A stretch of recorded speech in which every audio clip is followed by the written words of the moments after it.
Howdy folks, Frankie Day back again on YouTube.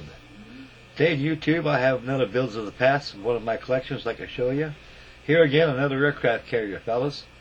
Here again this is another Trumpeter kit 1/350 scale. This is actually the second release of their 1/350 scale aircraft carriers. This is the U.S.S. Essex.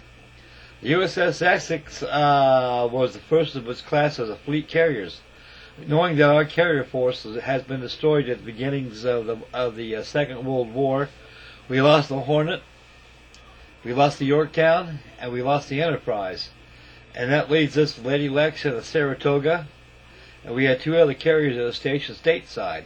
One was Wolverine, one was the Wasp. And knowing that we need a vast armada fleet of aircraft carriers, the Essex class aircraft carrier came to view. On the winter months of 1940, I would say around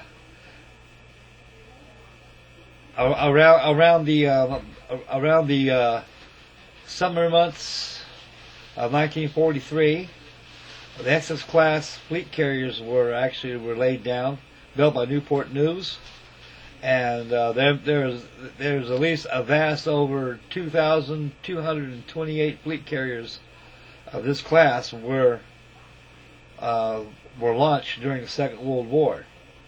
And folks, these class aircraft carriers were virtually indestructible.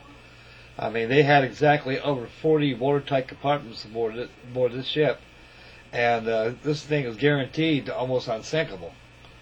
And of course, we lost a lot of them during the Second World War because of kamikazes and such. But these carriers could really hold their buoyancy and stay afloat and go back for repairs and yard periods, even during kamikaze attacks and being torpedoed. Here is the 1/350 scale model by Trumpeter. Again, the kit comes with 3 deck sections instead of an entirely one deck section.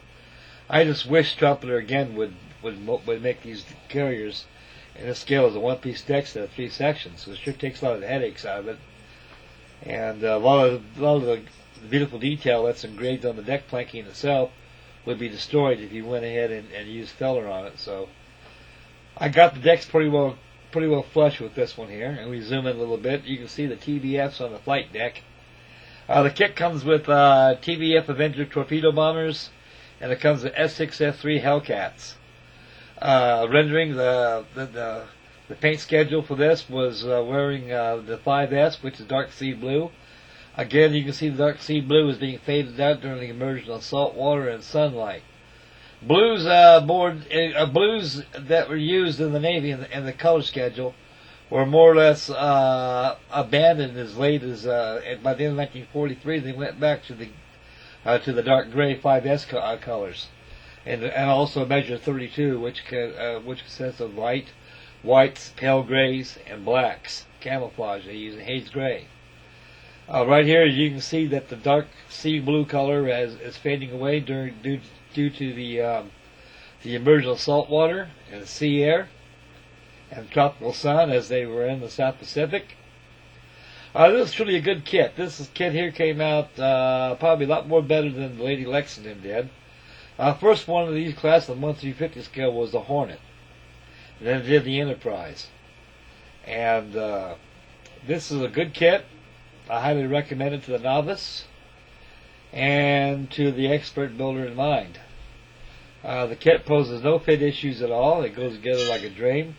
I forgot to mention on my Essex build of the past I done yesterday that the hull is optional. It can either be made as a waterline or a full hull model. I forgot to introduce that in the build on the presentation of my builds of the past on the Lady Lexington. We'll zoom in again. You can see the island right there on the starboard side. You can see the immersion of the salt water has taken effect. The deck was painted Norfolk blue, and it's starting to go to the phases of fading out due to again, immersion of salt water and its tropical sun. There goes a fighter Rotella back there. You got the S6 Hellcats back there. You got your Sugar Beggar Douglases. You got your TBFs. And they'll line up ready for takeoff. And You can see that TBF right there, just ready to get off the flight deck right there. Flaps lowered, full throttle, ready to get off the deck of the carrier. And there's a photo wet set for these kits, guys. They're very pricey.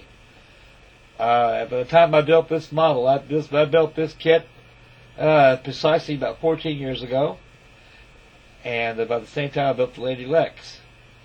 And you can see the great detail that's done in this deck of what Trumpeter incorporated on. No stones were unturned on this model, guys. If I had a photo-wet set to put on this kit, this model would really be a lot more better than what it is now. And I just went and built an SOB straight out of the box, fellas. And this is her wearing measure 5S, dark sea blue. And the dark sea blue is starting to turn really white a little bit from the salt air. You'd be surprised, fellas, but salt air and hot sun can do to a color. It bleaches out the blues.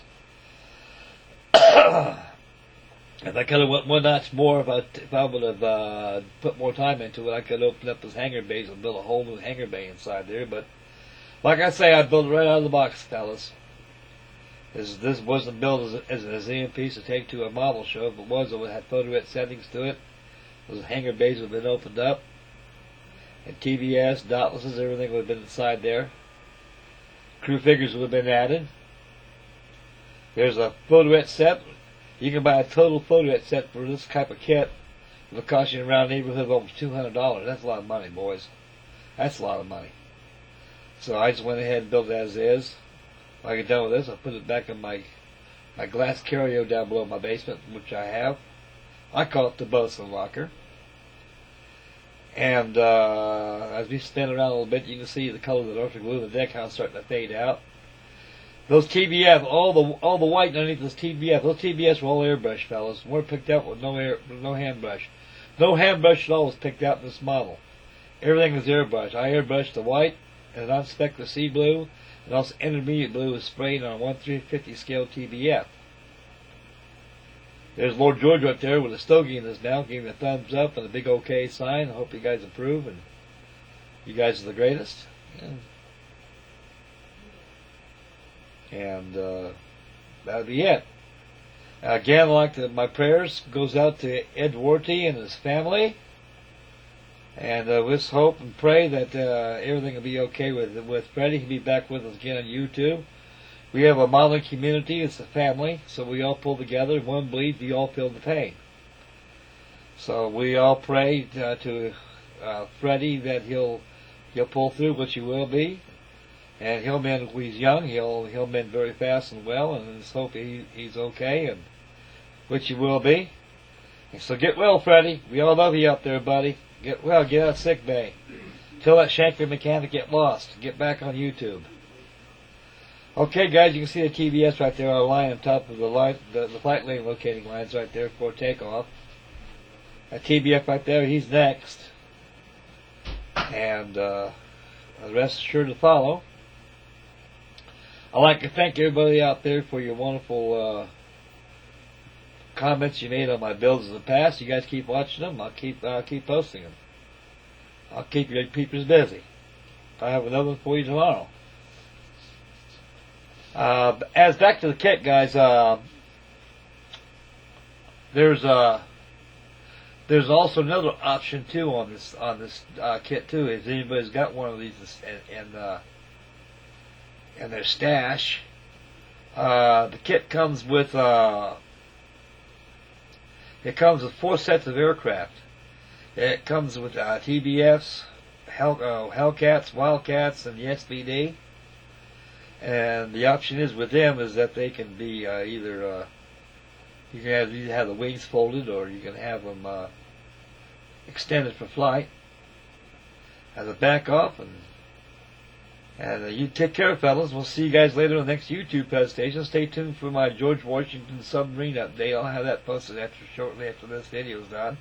I'd like to thank everybody for tuning in, and may God bless. We'll catch you on the next YouTube presentation. You take care, boys. Catch you all later. Bye, fellas.